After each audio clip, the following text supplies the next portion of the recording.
হঠাৎ করে একদিন ঘুম থেকে উঠে যদি আপনি দেখেন আপনি ছেলে থেকে মেয়ে হয়ে গেছেন, সেই সাথে আপনার ইয়েটাও গায়েব হয়ে গেছে, আপনার কেমন লাগবে? আমি মাইয়া হয়ে গেলাম কেমনে গো? যাই হোক, বলেন আলহামদুলিল্লাহ আপনার সাথে এমনটা হয় নাই। তবে বং এর সাথে ঠিক এমনটাই হয়েছিল। বং পেশায় একজন বাবুর্চি, তবে যেন তেন বাবুর্চি না। বং কাজ করে প্রধানমন্ত্রীর বাড়িতে, সেখানে এসে সকল বাবুর্চিদের প্রধান। একদিন সন্ধ্যার সময় তার কাছে খবর আসে যে আজকে রাতেই চীনের প্রধানমন্ত্রী এখানে আসবে, তাই অতিথি আপ্যায়নের জন্য তাকে অবশ্যই ভালো কিছু রান্না করতে হবে। আর চীনের প্রধানমন্ত্রী মাছের কাঁটা একদমই পছন্দ করে না, তাই মাছের আইটেমে যেন কোনোভাবেই কোনো কাঁটা না থাকে। বংয়ের কাছে এটা কোনো ব্যাপারই না, সে বছরের পর বছর ধরে এখানে বাবুর্চিগিরি করে আসতেছে। সে সাথে সাথে তার কাজে লেগে পড়ে। রাতের বেলা যথারীতি চাইনিজ প্রধানমন্ত্রী আসে এবং টাইম মতো খাবার খেতেও বসে, কিন্তু দুর্ভাগ্যবশত প্রথম মাছটা মুখে দিতেই কাঁটার চেয়ে আরো 100 গুণ ভয়ঙ্কর ডাইরেক্ট মাছের লোহার বড়শি তার মুখে আটকে যায়। এটা শুনে তো বংয়ের অবস্থা খারাপ। তারে মাছের কাঁটা পর্যন্ত পরিষ্কার করতে বলা হয়েছিল, আর সেখানে কিনা লোহার বড়শি। সব গার্ডরা মিলে বংরে খুঁজতে শুরু করে। এর মধ্যে দুজন পুলিশ অফিসার খুঁজতে খুঁজতে তার বাসা পর্যন্ত পৌঁছায় যায়। বং বুঝতে পারে যে আজকে তার কপালে শনি আছে, ধরতে পারলে একদম ডাইরেক্ট ফাঁসিতে লটকায় দিবে। এই জন্য সে পুলিশ দেখেই এক দৌড়ে তার বিল্ডিং এর বারান্দা দিয়ে পালাইতে যায়। কিন্তু সেখানেও আর একটা বড় বিপদ, তার রুম আবার 11 তলা উপরে। এত উপর থেকে যদি লাভ দেয় তাহলে তো পরে এমনি মরে যাবে। আবার পুলিশও এসে তারা টানাটানি করতেছে, তো তাদের সাথে ধাক্কাধাক্কি করতে করতে একসময় তার হাতটা ছুটে যায় আর সে নিচে পড়তে থাকে। তবে বংয়ের ভাগ্যটা অনেক ভালো ছিল, সে ডাইরেক্ট গিয়ে একটা সুইমিং পুলের মধ্যে পড়ে। পানিতে পড়েই তার মাথাটা গিয়ে একদম সুইমিং পুলের ফ্লোরের মধ্যে বাড়ি খায়। সাথে সাথে তার ফ্লোরটা কিভাবে যেন গায়েব হয়ে যায়। সে আরো নিচে যাইতে থাকে। যাইতে যাইতে হঠাৎ সে দেখে তার দিয়ে একটা সুন্দরী মেয়ে আসতেছে। মেয়েটা এসেই তাকে জড়িয়ে ধরে আর বং সাথে সাথে বেহুশ হয়ে যায়। কিছুক্ষণ পর যখন তার হুঁশ আসে, সে দেখতে পায় সে সম্পূর্ণ অন্য আর একটা জায়গায়। এমন জায়গা সে এর আগে কখনোই দেখে নাই। সাথে সাথে সে দৌড়ে গিয়ে আয়নার সামনে বসে নিজের দেখতেই তার মাথা ঘুরতে শুরু করে। সে দেখে তার চেহারা তো পুরো মেয়েদের মতো হয়ে গেছে, এমনকি গলাটাও মেয়েদের মতো, নিজের হাত পা জামা কাপড় সবই মেয়েদের মতো। বং তো এসবের আগা মাথা কিছুই বুঝতে পারে না। কি ব্যাপার, এসব কি হইতেছে? কোনোভাবেই যখন কিছুই তার মাথায় ঢুকতেছিল না, তখন সে চিন্তা করলো, আরে ধুর, এসব স্বপ্নরপ্ন হবে আর কি। সত্যি সত্যি কি আর ছেলে থেকে মেয়ে হয়ে যায় নাকি? এটা কি সম্ভব? এরকম ভাবতে ভাবতে সে আস্তে আস্তে রুম থেকে বের হয় যে বাইরে কি আছে দেখার জন্য। বের হয়েই সে দেখে তার সামনে কয়েকশো দাসী মাথা নত করে বসে আছে আর চিল্লায় বলতেছে, রাজকুমারীর জয় হোক। এই অবস্থা দেখে তো বং আরো কনফিউজড হয়ে যায়। সে ভয় পায়, সেখান থেকে দৌড়ায় পালাইতে শুরু করে। বাইরে গিয়ে সে আবিষ্কার করে সে সম্পূর্ণ অন্য আরেকটা দুনিয়ার মধ্যে আছে। তার পেছনের সকল মানুষ তার শুধু রাজকুমারী রাজকুমারী বলে ডাকতেছে। সে চিৎকার করে বলে, আরে আমি ছেলে মানুষ, আমি কোনো রাজকুমারী টুমারি না। এইসব চিল্লায় বলতে বলতে সে তার ইয়েটাতে হাত দেয়, দেখে সেখানেও কিছু নাই। সে উল্টা হয়ে কাপড় তুলে খুঁজেও কিছু পায় না। সে হাউমাউ করে বলতে থাকে, আল্লাহ, এটা আমার কি হইলো? আমার সাথে আমি বেডি হয়ে গেলাম গে। সে মনে করে তার আশেপাশের মানুষেরাই তাকে ধরে অ্যাডভান্স কোন অপারেশন করায় দিয়ে তার ছেলে থেকে মেয়ে বানায় ফেলছে। সে চিৎকার করে বলতে থাকে, তোরা আমার সাথে কি করছিস? বল শয়তানের দল, তোদের সব কয়টারে আমি কাঁচা সেদ্ধ করে খাবো। সে হতাশ হয়ে বসে বসে তার এই অবস্থার কথাই ভাবতে থাকে, কিন্তু সে কোনো কিছুই করতে পারে না। তারপর হঠাৎ তার মাথাটা খুলে যায়। সে আশেপাশের পরিবেশ দেখে আর কিছু মানুষের সাথে কথা বলে বুঝতে পারে যে সে আসলে টাইম ট্রাভেল করে অতীতে চলে গেছে। কারণ সেখানে সবে মাত্র 1500 সাল চলতেছিল, কিন্তু এখন তো 2022 সাল। কিন্তু সে মেয়ে হইলো কিভাবে, এটা সে কিছুতেই বুঝে উঠতে পারতেছে না। সে তার রুমে গিয়ে তার পার্সোনাল দাসীর সাথে নিজের ব্যাপারে অনেক কিছু জিজ্ঞাসা করে। দেখা যায় যে সে আসলে কিম সো ইয়ং নামের একজন রাজকুমারী, আর কিছুদিনের মধ্যেই তার বিয়ে হয়ে যাবে পাশের রাজ্যের রাজকুমার চিওল ইয়ং এর সাথে। এরপর সে রাজকুমারী থেকে রানী হয়ে যাবে। সে দাসীকে তার কিছুদিন আগের ইম্পর্টেন্ট কোনো ঘটনার কথা জিজ্ঞাসা করলে সে বলে, কিছুদিন আগেই দূরের একটা পুকুরে গিয়ে সে ডুবে যায়। হঠাৎ কিছু সৈনিক তাকে দেখে কোনো মতনে সেখান থেকে তুলে তাকে প্রাসাদে নিয়ে আসে। এসব শুনে বং চিন্তা করে, হয়তো তার আর সেই রাজকুমারীর আত্মাটা বদল হয়ে গেছে। তার আত্মাটা চলে এসেছে রাজকুমারীর শরীরে, আর রাজকুমারীর আত্মাটা চলে গেছে তার শরীরে। সেই পুকুরটাই হয়তো টাইম ট্রাভেল করার কোনো একটা রাস্তা। তাই সে মনে মনে একটা ফন্দি করে। সে তার দাসীকে ডেকে বলে তাকে সেই পুকুরে নিয়ে যেতে।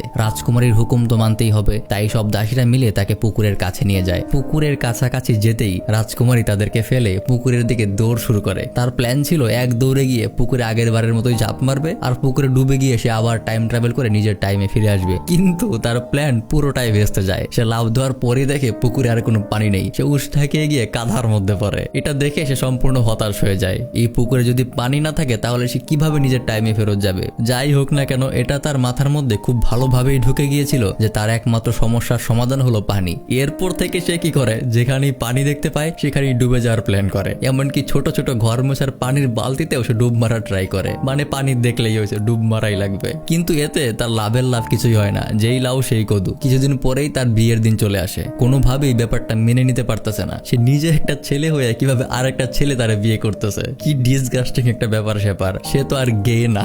যাই হোক, কিছু করারও নাই, সে চাইলেও কোনোভাবেই বাসা থেকে পালাতে পারবে না, কারণ সে রাজকুমারী, সে থাকে টাইট সিকিউরিটির মধ্যে। যাই হোক, কোনোভাবেই যেন তেন করে বিয়েটা হয়ে যায়। এখন বিয়ে তো হইল, বাসর রাত চলে আসছে। এখন একটা ছেলে আয়সা যদি তার বাসর রাত করে, মানে একটা চিন্তা করে তার পেটের মধ্যে গুড়গুড় করতে শুরু করে। মানে এটা কোনো কথা? তাই সে একটা বুদ্ধি করে। আচ্ছা, মাঝখানে আপনাদের একটি গুরুত্বপূর্ণ তথ্য দিয়ে নিই। আপনি কি জানেন এখন ঘরে বসেই দেশের যে কোনো প্রান্ত থেকে খুব সহজেই ঔষধ সহ যাবতীয় হেলথ কেয়ার প্রোডাক্ট অর্ডার করতে পারবেন আরোগ্য অ্যাপে। আরোগ্য একটি হেলথ কেয়ার প্ল্যাটফর্ম, যেখানে প্রতিটি ওষুধের বিস্তারিত বিবরণ, জেনেরিক অনুযায়ী বিকল্প কোম্পানির ওষুধের বিবরণ ও দাম সম্বলিত সঠিক তথ্য জানতে পারবেন। এছাড়াও প্রতিটি অর্ডারের সাথেই থাকছে আকর্ষণীয় ডিসকাউন্ট, ক্যাশব্যাক এবং ফ্রি হোম ডেলিভারি সারা দেশ জুড়ে। আর আমরা তো জানি মাঝে মাঝে কিছু মেডিসিন অনেকগুলো ফার্মেসিতে খুঁজে পাওয়া যায় না, সেক্ষেত্রে অনেক ভোগান্তিরও শিকার হতে হয়। এই সমস্যাটির সমাধান আরোগ্য অ্যাপেই পেয়ে যাবেন, কারণ যাবতীয় সকল ওষুধ রয়েছে আরোগ্যতে। অ্যাপটি ইনস্টলের সাথে সাথে 40 টাকা বোনাস পেতে চাইলে ডিসক্রিপশন বক্সের লিঙ্ক থেকে অ্যাপটি ইনস্টল করুন, অথবা প্লে স্টোরে গিয়ে সার্চ করুন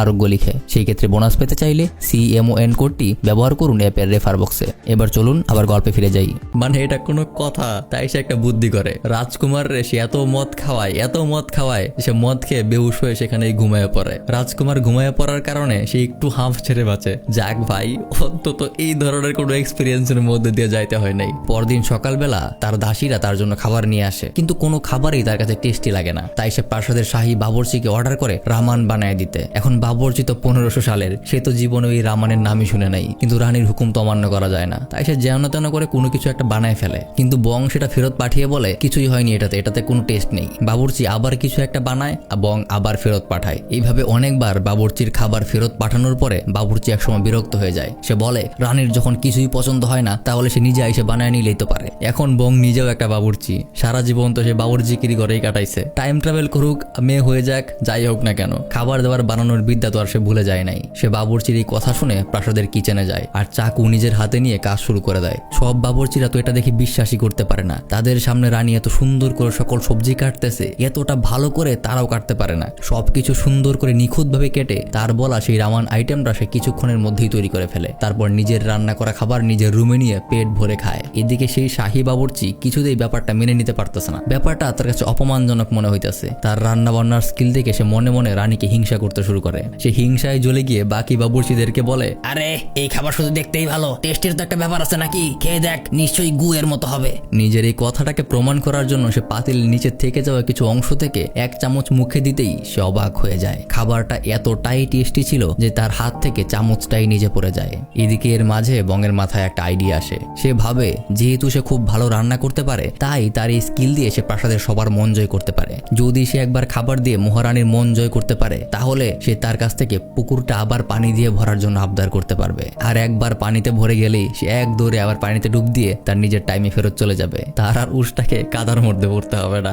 বাই দ্য ওয়ে, আপনারা এখনো অনেকে কমেন্ট করেন হরর ভিডিও দেওয়ার জন্য। আপনাদেরকে বলি, আমাদের টোটাল 3টা চ্যানেল। এই যে এইটা সিনেমন অ্যানিমেশন এবং সিনেমন হরর। হরর মুভি আর অ্যানিমেশন মুভির জন্য আমাদের আলাদা চ্যানেলই আছে। সুতরাং আপনি যদি শুধু হরর, জিন, ভূত, কালো জাতির মুভি পছন্দ করেন, তাহলে আপনি হরর চ্যানেল দেখেন। আর যদি অ্যানিমেশন ভালোবাসেন, তাহলে অ্যানিমেশন চ্যানেলটা দেখেন। আর যদি সাধারণ কমেডি, থ্রিলার, ড্রামা এসব পছন্দ করেন, তাহলে এটা তো আছেই। তাহলে চলুন আবার গল্পে ফিরে আসি। যেই বুদ্ধি সেই কাজ, সে সাথে সাথে কিচেনে যায়। কিন্তু সেই বাবুর্চি তো এখনো তারা হিংসা করে। রানী হইয়া তুই আমার চেয়ে ভালো রান্না করতে পারস না, আমি এটা মানি না। আমি বাবুর্চি হব, আমি হব রান্নায় শ্রেষ্ঠ। সে মনে মনে এইগুলাই ভাবতেছিল। তার আচরণ দেখে বঙ্গ বিরক্ত হয়ে যায়। সে সবার সামনে তাকে চ্যালেঞ্জ করে। এখন মানিজ্যতের ব্যাপার, সে প্রাসাদের প্রধান বাবুর্চি, না তো করতে পারে না। যদি সে বাবুর্চি হয়ে না করে, তাহলে সে এমনি হেরে যাবে। তাই সে বাধ্য হয়ে রাজি হয়ে যায়। প্রথমেই সবজি কাটাকাটির পরীক্ষা। একজন বাবুর্চি ঘন্টা বাজিয়ে তাদের প্রতিযোগিতা শুরু করে দেয়। দুজনেই ধুমধাম সবজি কাটাকাটা শুরু করে দিয়েছে। বাবুর্চিটাও কাটতেছে, এদিকে রানীও কাটতেছে।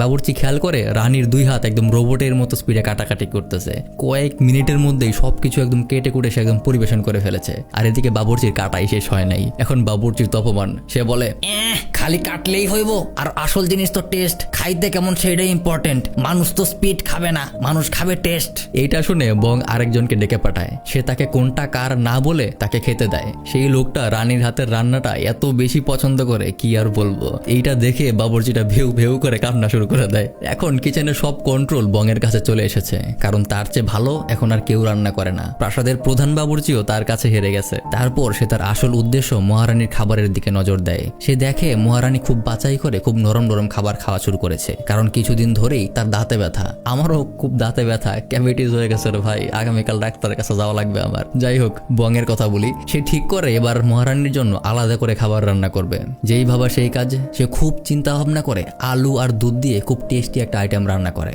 আর সেটাকে সে ফুল দিয়ে খুব সুন্দর করে সাজিয়ে দেয় যেন দেখতেও ভালো লাগে। যাই হোক, বং নিজের হাতের রান্না নিজেই মহারানীর কাছে নিয়ে যায়। কিন্তু প্রাসাদ তো আর আমাদের সময়ে 2-3 তলা বিল্ডিং এর মতো ছোট না। প্রাসাদ থাকে অনেক বড়, বিশাল এরিয়া নিয়ে। তাই তার কাছে যাইতে যাইতে খাবার একদম ঠান্ডা হয়ে যায়, আর খাবারের ডিজাইনের 12টা বেজে যায়। তাই রানীরে সে তেমন একটা খুশি করতে পারে না। তাই তার মন একদম খারাপ হয়ে যায়। সে আবার চিন্তা করতে থাকে এটার একটা সমাধান দরকার। অনেক চিন্তা ভাবনা করার পরে সে কিছু কাঠ মিস্ত্রি ডাকায় এবং তাদেরকে দিয়ে খাবার পরিবহন করার জন্য স্পেশাল একটা বাক্স বানায়, যেটাতে খাবার ঠান্ডাও হবে না আর ডিজাইনও নষ্ট হবে না। এরপর থেকে বং প্রতিদিন একটার থেকে আরেকটা সেরা সেরা আইটেম রান্না করতে শুরু করে আর দাসীদের দিয়ে তাদের কাছে পাঠাতে শুরু করে। আর মহারানী এরকম টেস্টি গরম গরম খাবার পেয়ে একদম প্লেট খালি করে দিত। এটা দেখে তো আমার নিজেরই খিদে লেগে গেছে। আর রানী কোন জিনিস। কিছুদিন পর রাজকুমার আশেপাশের রাজাদের সাথে সুসম্পর্ক করার জন্য একটা বড় দাওয়াতের ব্যবস্থা করে, যেখানে অন্য রাজ্যের অনেক বিশেষ লোকজন আসে। কিন্তু দুর্ভাগ্যবশত সেই দিনই প্রাসাদের সকল বাবুর্চিদের কেন জানি ডায়রিয়া হয়ে যায়। তারা কেউ রান্না করে থাকতেই পারে না, একটু পরপরই তাদের বাথরুমে চলে যেতে হয়। এখন দাওয়াতে তো সব মানুষ চলে এসেছে, তাদেরকে তো আর খাবার ছাড়া বসিয়ে রাখা যায় না। তাই বং সিচুয়েশনটা সামাল দেওয়ার জন্য নিজেই বাবুর্চি সেজে কিচেনে চলে যায়। গিয়ে এসে দেখে রান্নার জন্য পর্যাপ্ত সবজিও নেই। এখন কি করা? তাইলে তো কিছু একটা করতে হবে। এখন এমন কিছু একটা করতে হবে যেটাতে সবজি খুব কম লাগে। অনেক চিন্তা ভাবনা করে সে বের করে, এখন তো 1500 সাল, এরা কেউ হয়তো জীবনেও চিপস খায়নি। তাই যদি সে চিপস বানায় তাহলে যেমন সবজিও দরকার হবে না, পাশাপাশি নতুন একটা খাবার দিয়ে সবাইকে তাক লাগিয়ে দিতে পারবে। সে তার প্ল্যান মতোই সাথে সাথে আলুর খুব পাতলা পাতলা স্লাইস করে সেগুলিকে ফ্রাই করে চিপসের রেসিপি তৈরি করে ফেলে। যখন সবার সামনে চিপস পরিবেশন করা হয় তখন সবাই খুব হতাশ হয়ে যায়, কারণ তারা ভেবেছিল যে এখানে হয়তো কোনো ভারী ভারী বিশেষ খাবার দাবার আয়োজন করা হবে। এমন সামান্য একটা আইটেম দেখে তারা সেটার তেমন গুরুত্ব দেয় না। কিন্তু এখন না খেয়ে তো আর থাকা যাবে না। যেই মাত্র সবাই চিপসে এক কামড় দেয়, সাথে সাথে সবাই এমন একটা সুস্বাদু টেস্ট পায় যেটা এর আগে কেউই জীবনে কোনোদিন পায়নি। সবাই রীতিমতো সেই আইটেমের ভক্ত হয়ে যায়। এখন এক চিপস দিয়ে তো আর এতগুলো মেহমানকে তুষ্ট করা যাবে না, আরো আইটেম দরকার। এবং আবার রান্না করে গিয়ে আর একটা আইটেমের চিন্তা করে। সে ভাবে বার্গার ওরা জীবনে কোনোদিন খায়নি। সে টমেটো আর মাংস দিয়ে আর নানা রকম মশলা দিয়ে একটা বার্গার তৈরি করে। সেই বার্গারটা খাইয়ে মেহমানরা আরো বাবুর্চির ভক্ত হয়ে যায়। কয়েকজন তো একদম বাবুর্চিকে ধার নেওয়ার কথাই বলে ফেলে। খাবারটা তাদের এতই ভালো লাগে যে সবাই খাবার শেষ হওয়ার পরেও তাদের প্লেট আর আঙ্গুল দুটোই একদম চেটে পড়ে সাফ করে দেয়।